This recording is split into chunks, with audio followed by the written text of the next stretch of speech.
If you want to post a certificate on LinkedIn so recruiters and clients can see your achievement, this simple step by step guide will help you do it properly. First, open LinkedIn and go to your profile by clicking the Me icon at the top, then select View Profile. Now, click on Add Profile section, then go to Recommended and choose Licenses and Certifications. Next, in the name field, type your certificate title. LinkedIn may suggest matching options, so just select the correct one if it appears. Then, enter the issuing organization and choose it from the drop-down list to link it properly to the official page.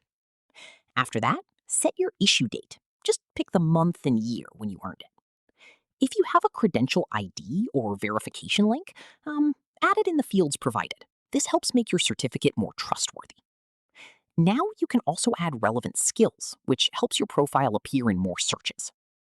If you want, scroll down and upload your certificate file or image in the media section. You can add a title and short description for clarity.